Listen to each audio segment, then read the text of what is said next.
laawolkisal ko laawol peewal e ɓantal. Assalamu alaikum wa rahmatullahi wa barakatuh. Alhamdulillahi rabbil alamin, summa salatu wassalamu ala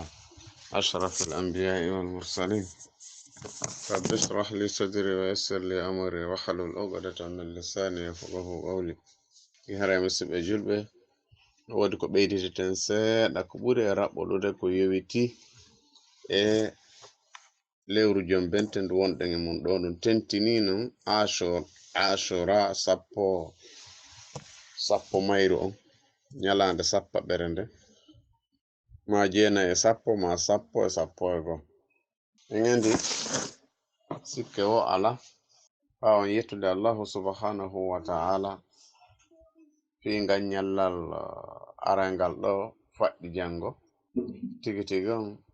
hino anda sikke wo ala nulaɗo sallallahu alayhi wa sallam ɓe wi'i en afdalu siyami ba'da ramadan shahrullahi al-muharram. ɓe maki tigi tigi on korka kan fo ka naafilo si tawi ko lebbi ɗin waray ko ɓuri moƴƴude ko siyam shahrullahi al-muharram, horugol lewru Allah, yani wiyetendu muharramu ɗum. ɗum ɗon sikke ala ko hadisi selluɗo kadi ko ɓuri moƴƴude e korkaji ɗin fopp so tawi sumaye on feƴƴi ramadan on feƴƴi harago lewru timmuɗo on tigi horata ko nduɗo fi honnu wa huwa ashura, wal maana annahu yasumuhu kulla min awwalihi ila akhiri. neɗɗo on sino falama wawi horude ndu fof nulaɗo yamiri o horani min awwali yawmin minhu ila nihayati. haza ma'na al hadis, ko ɗum ɗo hadis on holli horugol ndu fof. walakin ko woni tun yakhussu minhu yawmu tasi wal ashir awil ashir wal hadi ashar liman lam yasum kullahu. mo tawi horata ndu fof no wawi horude ñande jeenayi e sappo ma sappo e sappo e go. fa inna nabiya sallallahu alayhi wa sallam kana yasumu ashura, nulaɗo no horayno ashura fil jahiliya ado islamu arde fil jahiliya. wa kanat tasumuhu quraish yankoɓen kadi aidan no horayno ɗum. falamma qadimal madina alayhi salatu wassalam, ɓay nulaɗo ɓe feri ɓe ari madina, wajada al yahudu yasumunahu, ɓe tawi al yahuda ɓen kadi no horayno e Jon Bente ma sappo on. fa sa'alon o landi ɓe an zalika, ko no woni ɗum ɗo kadi. fa qalu, ɓe wi innahu yawmun, ko nyalande najjallahu fihi Musa, nde Allah danduno Musa wa qawmahu yimɓe makko ɓen, wa halaka o halki fir'auna wa qawmahu, fir'auna yimɓe mum. fa samahu shukran lillahi, yani o hoori sabu jarnugol Allahu subhanahu wa ta'ala. annabi Musa hoori yani jarnugol Allahu subhanahu wa ta'ala. wana hanu nasumu, minen kadi meɗen hoora jokkutugol mo. wa qala nabi sallallahu alayhi wa sallam nahanu ahaqqu wa awla bi Musa minkum, ko minen ɓuri handude ɓuri foddude e jokkutugol Musa e ɗe golle ɗo. fa samahu, nulaɗo hoori ñande sappo wa amara bi siyamihi, o yamiri kadi yo hoore. fa sunnatu an yusamu hadha al yawm yawma ashura, sunna on ko horugol nde ñalande ɗo. wa sunnatu an yusama qablahu, no jeeya e sunna kadi horugol ado ngal ñallal ɗo yawmu ñalande aw ba'dahu ma ɓawo sappo on kadi hoora yawmu ñalande. lima ruwiya anhu alayhi salatu wassalam annahu qala sumu yawman qablahu, hoore ñalande ado sappo on, wa yawman ba'dahu e ñalande kadi ɓawo sappo on. fi lafzin yawman qablahu aw yawman ba'dahu, hoore ñallal ado sappo on e maɗum ñallal ɓawo sappo on. wa fil hadis go kadi nulaɗo sallallahu alayhi wa sallam ɓe maki e hadis go, ɓe wi la in ishtu, so tawi mi wuri ila qabilin e hitande arorde, la sumanna tasi'a, yani ma al asir, mi hooray jeenayi on wondude sappo on. fa haza huwa al afdal, ko ɗum ɗo ɓuri moƴƴude an yusama al ashir, ray ko horuɗo ɗe ɗo ɗiɗi ɓuri moƴƴude horuɗo sappo on to, li annahu yawmun azim, ko nyalande mawnde non hasala fihi alkhairul azim moƴƴere mawnde kadi waɗi e mum li Musa wonande Musa wal muslimin wa samahu nabiyina Muhammadin alayhi salatu wassalam fa nahnu nasumuhu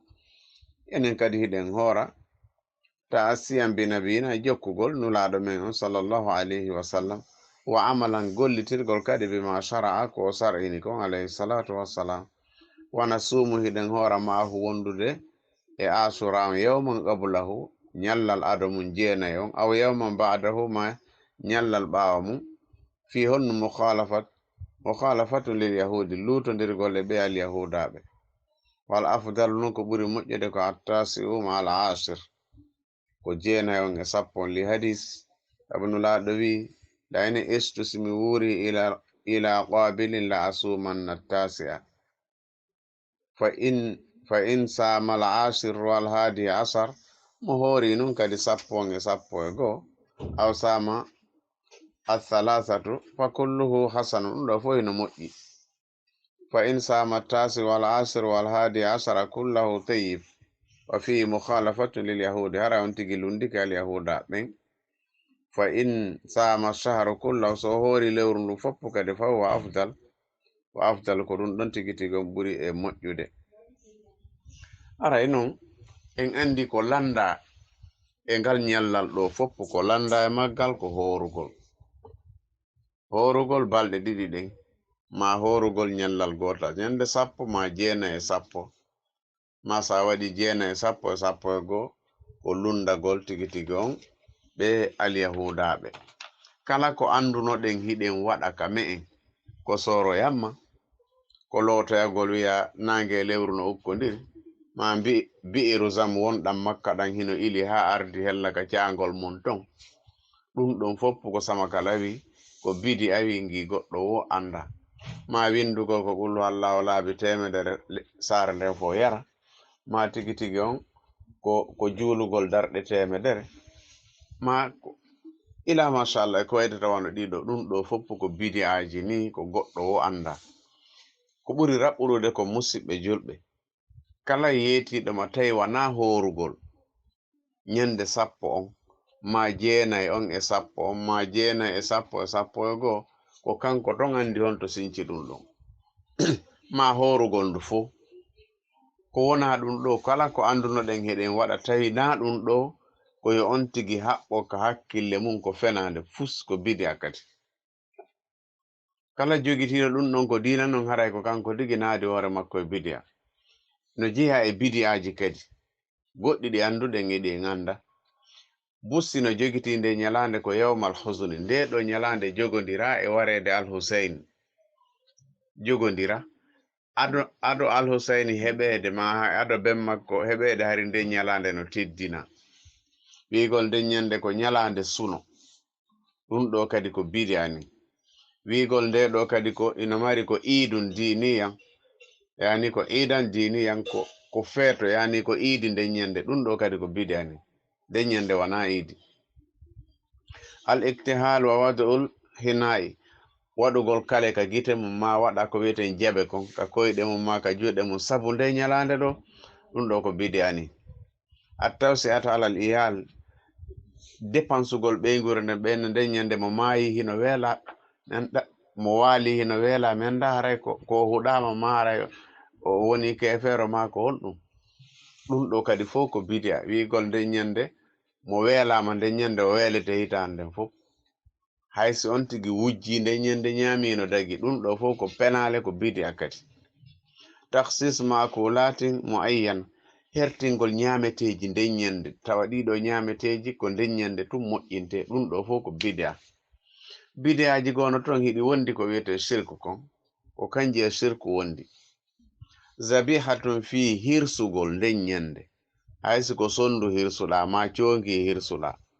si tawi ko sabu nde nyalande ɗo hirsirɗa ɗum ɗo ko bidi'a wonduɗo e shirku kadi a shirkani allahu subhanahu wa ta'ala alwazi'a woɓɓe haray ɓe ala ko ɓe hirsa ɓe kafa ko ɗum wiyete wazi'a ɓe kafa ɓe heɓa mbewa ma nagge ma ngeloba ɓe hirsa nde nyande ɗum ɗo kadi ko bidi'a wonduɗo e shirku non woɓɓe kadi ino ton bid'a go tahrimul khiyadatu ɓenna nde ñande ño'etake mo ño'i conci nde ñande ko kata so watti kedi ko kata tun wal kitabatu nde ñande windetake hayso ko jangoɓe ɓe jangata e jemma mum on windetake ɗum ɗo kadi ko bid'a jeyaɗo wonduɗo kolondirɗo e shirk woɓɓe kadi no ton ko fankinoɓe wulloɓe ɓen yetuma tigi tigi ko yoɓe fanku ko yoɓe muññu wulloɓe fi honno alhusaini yani wo ko warano kon ɗum ɗo kadi ko bid'a wonduɗo e shirk watto saji wigo he awa hande yeddodirtake hayso goɗɗo wima Allah ko tato ko ya wi hi Allah ko tato ɗum ɗo ko bid'a kadi wonduɗo e shirk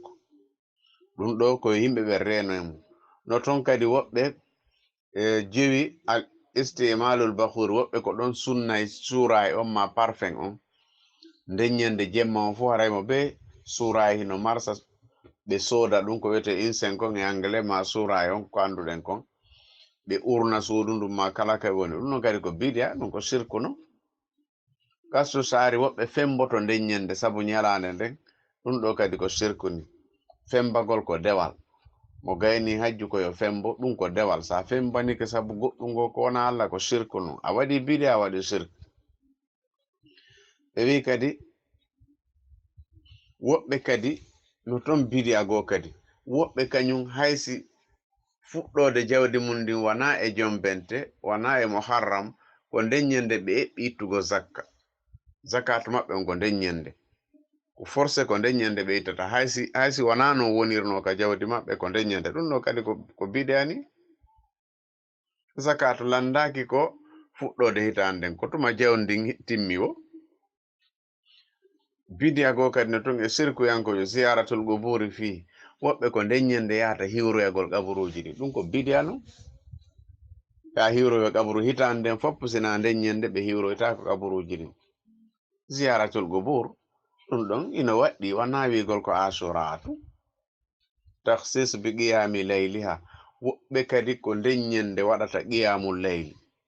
ɓe naafa e darɗe temedere ma mi anda ko darɗe 10 darnde be mi anda ko qul huwallahu laabi temedere ila machallah ala important jangugol anda kon no jangete mum ɓay nafoore ala ton no ton kadi tigi tigi on ko yimɓe ɓen duwa renade ko wiyeten soro yamma ma lotagol nde ñande ma tigi tigi on no huɗa yimɓe no huɗidira andi sa landike wonde piiji goo ko enen waɗata hoore men ha nattiren hoore men ɓawre yo goɗɗo yahu lootoyo bimbi wiya kañum lootike bi'erusan wonɗan makka ɗan ko tawete ɗan hay ittugol ɗan adda ɗan madina sina e stornowal sina e otowal ma nokkugo ɗan waɗa ɗan yahata hay waɗɗa tiyo ɗan yahata goɗɗo yetoma ɗan ɗon ili ha ka cangol mum ga lootiki on kadi ara jooɗo e nange wona e tiggitago wonange e lewru no piirude Allah non wiiɗo lassamsu yambakhi laha an tudrika alqamara wala leylu sabiqun nahara wa kullum fi falaki yasbahun jooɗo kadi ɗayre ko ɗayti ko na lootoyagol bimbingol tun dabo ko argol kadi fenna Allah jooɗo fenna Allah wiya nange lewru no hukkodiri jooɗo ndara ɗon ha ñalla ɗum ɗo fof ko ɗayneji tunni ko bandiyagal tunni angal andugol ko gera ko ɓuri e raɓɓuɗude kon kala ko anduno ɗen hiɗen waɗa ko yowiti e nde o 10 Muharram foti ko defugol foti ko ñamugol foti ko lootoyagol foti ko darugol nange e lewru foti ko waɗugol soro yamma foti ko kala ko anduno ɗen hiɗen waɗa mo beyo ƴettu ɗum waɗa ka hakkille mum ko mere fus ko fenande fus sunna on ko ari ko horugol ñande 10 nulaɗo hoori ɓe wi si ɓe wuuri ɓe horoyay kadi 9 on e 10 on ha ɓe wi e hadise ko lunde wata on jaɓu yaadude alyahuda ɓen ka dewal kala ko ɓe waɗe ko wona ɗum par ce que kamɓe ko ɓe fenoɓe ɓe jogi gandal ɓe gollitirta gandal maɓɓe ngal kala ka yiɗon ɓe waɗi tan waɗu sifa ɗum few waɗe goɗɗum go si ɓe ƴawri koyon joldu si ɓe joldi koyon ƴawru jonnu nulaɗo sallllahu alayhi wa sallam ɓe magani fi moƴƴere ngal ɗo siyamu yawma ashura ahtasibu ala llahi an yukaffira sanata allati qablaha ɓe wi horugol ñande 10 Jon Bente ɓe wi'i miɗo tañƴini ka Allah yawtanta horuɗo on e hitande timmunde adina nden ha ɓe wi'i khaliful yahuda wa sumu tasi'a wal ashira lunde ɓe al yahudaɓe hoore 9 e 10 ko ɗum ɗo woni ko tabiti kon kala ko goɗɗo yima goɗɗum go wi'e hande golletake ma hande koyo fewto nden nyande yaw golle ko al yahudajo ukkodirɗa ma talibajo maɓɓe haray ɗum ɗo ko oɗo programme ni